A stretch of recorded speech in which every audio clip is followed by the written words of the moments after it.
purpose of this video is to go over Section 8 of Chapter 2, Function Operations and Composition. In this video, we will go over arithmetic operations on functions and the composition of functions. Okay, so just like any real or complex number, operations can also be defined on functions. And here we go. Let's suppose we have two functions. And yes, as usual, we're going to call them f and g. And they're defined on the independent variable x, which could be any number on the real line. Then, for any value of x, where both f of x and g of x are defined, then the following functions are also defined. The function which we will call f plus g is going to be defined as f of x plus g of x. And we're going to call that the sum function. Similarly, the function defined as f minus g, defined on x, will be defined as f of x minus g of x. And you've guessed it, for the product function, fg of x will be the product of f of x and g of x. And then the quotient function will be f divided by g of x, which is f of x divided by g of x. One of the things that we need to talk about relative to these functions is what the domain is. The domains for f of x, for f plus g, f minus g, and fg are pretty much have the same definition. Essentially, it is the intersection of both the domain of f and the domain of g. Now, what the heck does that mean? That means if the value of x is defined on f and defined on g, then it is defined on all three of these functions. And that actually, once again, is the intersection of the domains. It has to be defined for both functions for it to be in the domain of the sum, difference, or product function. Now, of course, there is one slight difference relative to the domain of f over g. And that is, in addition to this, it also must exclude any value of x where g of x happens to be equal to 0. Why? Well, that should be obvious to you, because when that occurs, then the denominator is equal to 0 and it is undefined. And in a set theoretic definition, what we would say is that the domain will be the intersection with the domain in f and the domain in g, with the exception of those points in the domain of g which cause g of x to go to 0. And that's what we have here. We have all the points in the domain in g except those values of x such that g of x is equal to 0. So what type of problems can we do with these with operations on functions? Well, here's one example. Here we have f plus g of 1, and that will be defined as f of 1 plus g of 1. Okay, and then now what is f of 1? F of 1 is nothing more than f of x evaluated in x is equal to 1. So instead of x, we're going to put down 1 squared plus 1. Okay, so that's f, plus g of 1, which basically is g of x evaluated when x is equal to 1. So everywhere we see an x, we put in a 1. So that would be plus 3 times 1 plus 5. Of course, 1 squared is 1. 1 plus 1 is 2. Plus 3 times 1 is 3. Plus 5. And that will give us 10. What about the function f minus g evaluated at negative 2? Well, that is nothing more than f of evaluated at negative 2, minus g evaluated at negative 2. Okay, well, if you wanted to evaluate f at negative 2, that will be this definition with x being replaced by negative 2. So that will be negative 2 squared plus 1 minus, and then once again we'll substitute negative 2 in for x, and that will give us 3 times negative 2 plus 5. Okay, well, negative 2 squared is 4, plus 1 will give you 5, minus 3 times negative 2 is negative 6, plus 5. All right. And now we can, using our orders of operation, we can deal with the grouping symbol first, and that will give us 5 minus -1. And 5 minus -1 is just like 5 plus 1, which will give us 6. Okay, what about the third one? Well, this is going to be equal to f evaluated at 5 times g evaluated at 5. Once again, we will substitute 5 for x in f and also 5 for x in g. And that will give me 5 squared plus 1 times 3 times 5 plus 5. Okay, well, 5 squared is 25 plus 1 is 26. 3 times 5 is 15 plus 5 is 20. And then 26 times 20 is 520. 26 times 2 is 52. Add the extra 0, you have 520. And then finally, we have the quotient form, the quotient function.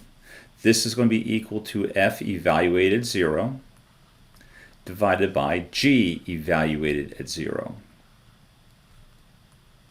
Okay, well, f evaluated, that's going to be 0 squared plus 1, which is 1, divided by 3 times 0, which is 0, plus 5, which is 5. And that's your answer, is 1/5. Now, suppose, just for kicks, I asked you to evaluate f over g of -5/3. Okay, well, this is going to be f evaluated at -5/3, so it should be -5 over 3 squared plus 1, divided by g evaluated at -5/3, which will be 3 times -5 over 3 plus 5. All right, evaluating the numerator, we will have 34 divided by 9, because -5/3 squared is going to be -25 over 9, plus 1, or 9/9 will give us 34 over 9. And then in the denominator, the 3's cancel. We have -5 plus 5, which is 0. So we'll have a 0 here, which means this is undefined. And as a consequence, also -5/3 would not be part of the domain of f over g. So that is one set of problems that we can have in your homework for this particular section. Here is another one. Okay, so here we have two functions. We have f, which is a linear function, and g, which is a square root function. You'll notice that the domain of f is the entire real line. The domain of g is going to be equal to all values of x such that 2x minus 1 is greater than -1. Let me rewrite that. All values of x such that 2x minus 1 is greater than or equal to 0. And that would be the half-open interval from 1/2 to infinity. Okay, so what we want to find the definition for the new function and determine what the domain is. Okay, so for the first one, it's going to be, which is the summation function, that's nothing more than f of x plus g of x.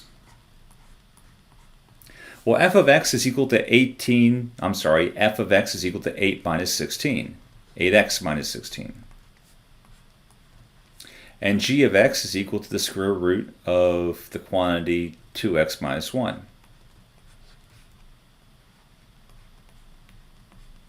There you go. You're done. That's the definition of it. Now, the domain of f plus g is going to be equal to the intersection of the domain of f with the domain of g. The domain of f is the entire real line. The domain of g is the half-open interval from 1/2 to infinity. So it's all points that are in both of these sets. Now, since this set right here since this set right here is a subset of this set, it turns out the intersection of these two will be the smaller set, or actually will be the subset. And so this would be the domain. Okay, now for B, we have the product function. And that will be equal to f of x times g of x, f of x times g of x, which will be equal to 8x minus 16 times the square root of x squared, 2x minus 1.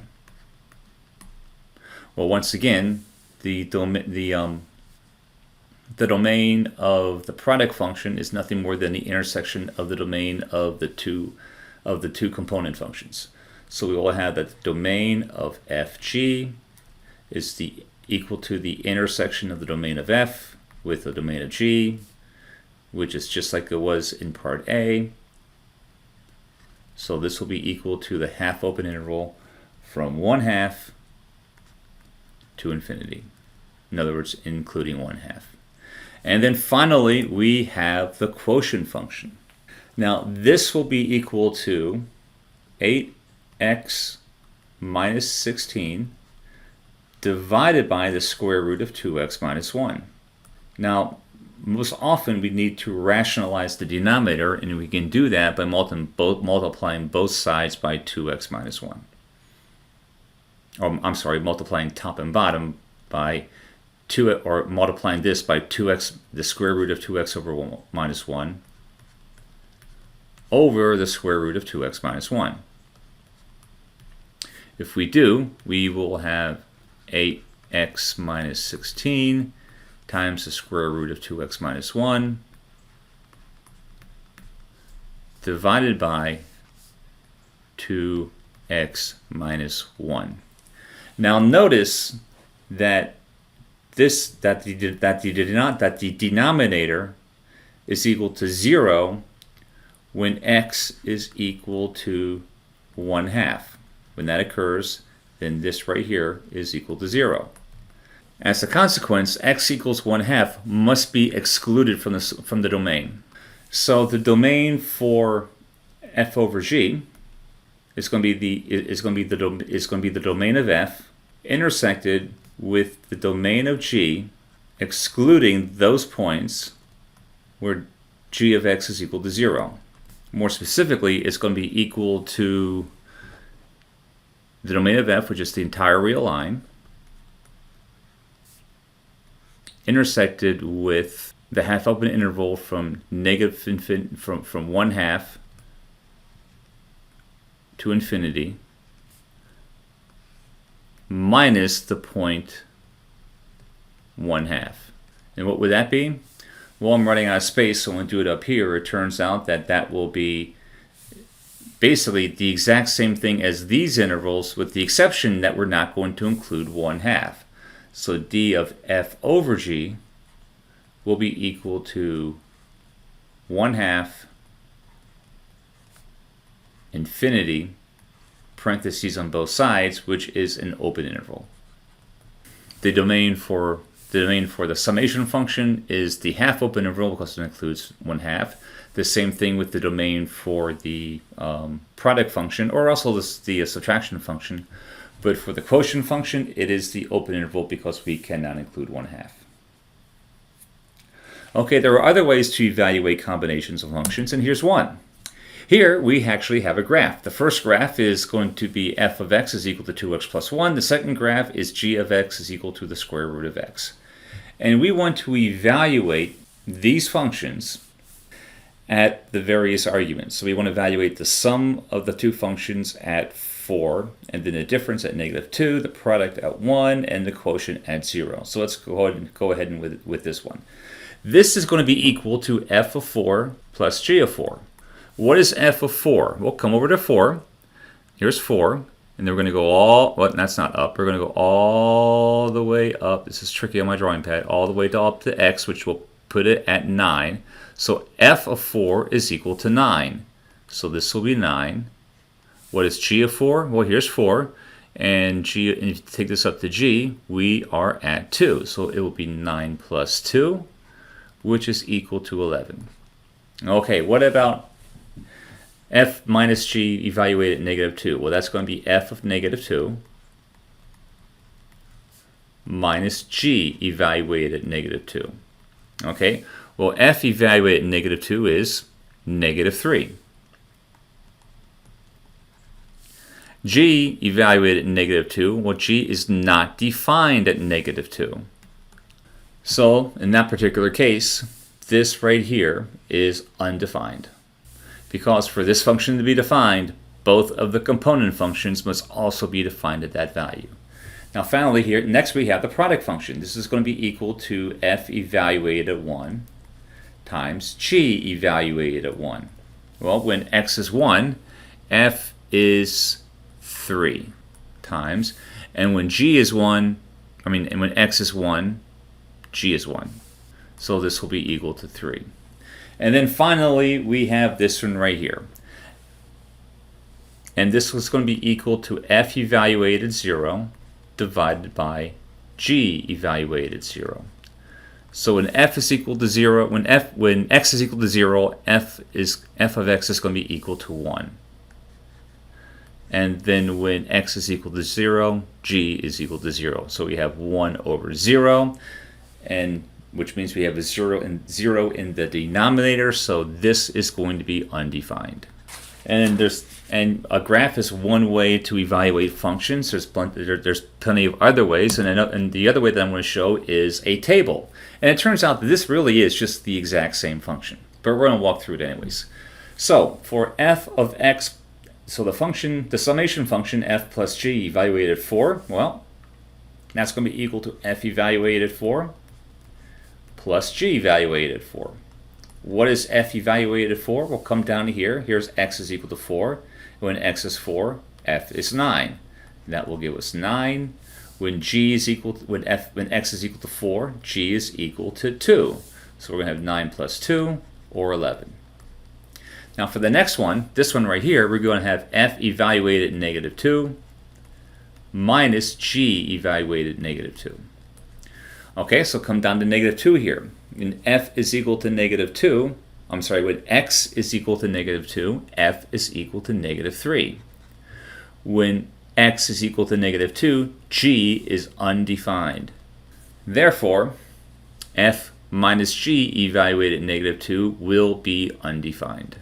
Okay, next we have f times the product function evaluated at 1. This is going to be equal to f of x times g of x. I'm sorry, let me do that again. That's not exactly correct. This will be equal to f evaluated at 1 times g evaluated at 1. Okay, well, f evaluated at 1 is 3. G evaluated at 1 is 1. And that will give, that's not a 0, the 1, that's a 0. Here, that's a 1. And of course, that will be equal to 3. And finally, we have the quotient function, which was going to be f evaluated 0 divided by g evaluated 0. Well, from our table, when x is 0, f is 1. When x is 0, g is 0, so this is undefined.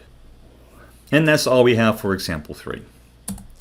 And this brings us to the composition of functions. And basically what the composition of functions is essentially basically functions operating in series or a pipelining of functions. And this right here is an illustration of the composition of f with g.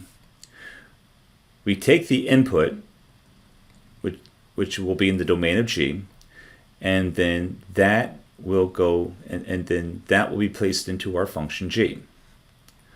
Function g will perform whatever rules it has, and the output of that will be g of x,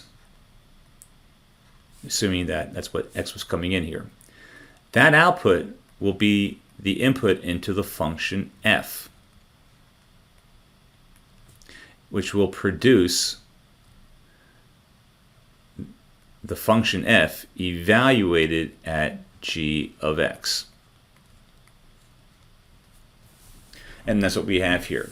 Here comes x, it gets processed by g, and out comes g of x. That goes into here, which gets processed by f, and then out comes f evaluated at the input, which is the output of g of x. And that is the composition of functions. So it turns out that the composition of f and g evaluated at x is nothing more than evaluating g of x, taking that output and putting it into f. And that is the composition of functions. It's also known as the composite of g and f. As far as the domain is concerned, the domain is basically going to be the set of all the numbers in the domain of g. Okay? All the numbers are in the domain in g, such that g of x is actually in the domain of f of x. If g of x produces a number that's not in the domain of f of x, then that is not in the domain of the composition. So what does all this stuff look like? Well, let's work some problems and find out. Okay, well here's the first set of problems that we might encounter. Here we have to find f. It's a function of x, and it's going to be equal to 2x minus 1. So it is basically a linear function with a slope of 2 and a y-intercept of negative 1. And then g of x is a rational function with which is 4 over x minus 1.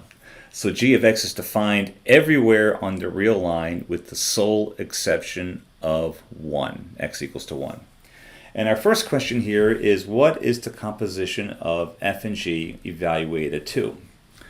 Well, this is going to be equal to f, the function f, evaluated at g, which is g when it's evaluated at 2. All right? Okay, so that is going to be equal to f of g evaluated 2, which is going to be, and to do that, we are going to substitute 2 everywhere we see an x for g. So it's going to be 4 divided by x, which is now 2, minus 1. And that will be equal to f of 4. 2 minus 1 is 1, 4 over 1 is 4. This will be f of 4. Now f is defined as 2x plus 1. So we're going to take our 4 and we're going to replace that with we're going to substitute 4 in for x, and that will give us 2 times 4 minus 1, which is 8 minus 1, or 7. And that is our answer for that particular problem. Okay, well, what about the composition of g and with f evaluated at negative 3? Well, this is going to be equal to g evaluated at f of negative 3. Okay, so if to evaluate f of negative 3, we're just going to use the definition of f and substitute negative 3 wherever we see an x. So this will be g times g evaluated at 2 times negative 3 minus 1. Okay, well, 2 times negative 3 is negative 6, minus 1 is negative 7. So this will be g evaluated at negative 7. Okay, and now we can use our definition for g. That is going to be 4 divided by negative 7 minus 1, which is equal to 4 minus negative 8, which is equal to negative 1/2. Now the other set of problems that you might encounter are these. Here, once again, we're given f and we're given g, and we are asked to find the composition of f and g and also determine its domain. Well, once again, the composition of f and g is going to be equal to f evaluated at g of x. Well, g of x in this particular case is equal to 1 over x. So this will be equal to f of 1 over x. There we go. All right, and this is how x is evaluated, and this is how x is defined. So we are going to, wherever we see an x, we are going to replace it with a 1 over x. So this will be equal to 6 divided by, instead of x, we're going to use 1 over x. 1 over x minus 3. Okay, now we can multiply. We can multiply this fraction by x over x. X over x here, x over here, and x there. And if we do, we will have 6x in the numerator. And then in the denominator, we have x times 1 over x, which is 1. And then we have x times 3, which is negative 3x. Okay, awesome. So this is what the composition of f and g looks like. It turns out in this particular case, f composed g of x is equal to 6x times 1 minus 3x. The next question here is, well, what is the domain of this composition? Well, notice here that the domain of g of x is all values of x with the exception of x equals 0, because when x is equal to 0, this is undefined. So the domain of g is going to be equal to the open interval from negative infinity to 0 unioned with the open interval from 0 to infinity. Now also notice, however, that when x is equal to 1/3, then we have that when x is equal to 1/3, then the denominator in the composition function actually vanishes. So x equals 1/3 must be excluded from the domain. As a consequence, the domain for the composition is going to be equal to the domain of g minus 1/3. And in interval notation, that will be that the domain of f composed with g is going to be equal to the open interval from negative infinity to infinity, to 0, unioned with the open interval from 0 to 1/3, unioned with the interval 1/3 to infinity. Okay, great. What about the next one? Okay, well here, this is going to be g evaluated at f of x. And f of x is going to be equal to 6 minus x over 3. 6 over x minus 3. I think I said it wrong the first time. Okay, awesome. Then this is going to be equal to, now remember, since g of x is equal to 1 over x, this, we're going to replace x with this term, and that will be 1 over, since they have an x in the denominator, 6 over x minus 3 will also be in the denominator. However, we can go ahead and we can flip that around, and that will give us x minus 3 divided by 6. Now the question is, what is its domain? Well, it's going to be equal to the domain of f, or for those points in the domain of f that are also in the domain of g of f. Okay, so basically the domain of f, well, since f is here, is going to be is equal to the entire real line with the sole exception of x is equal to 3. So we can write that as negative infinity to 3 with parentheses union 3 to infinity. Now g, however, is defined everywhere everywhere except 0. However, f never ever reaches 0. It only gets very close to 0 as this gets very, very close to infinity.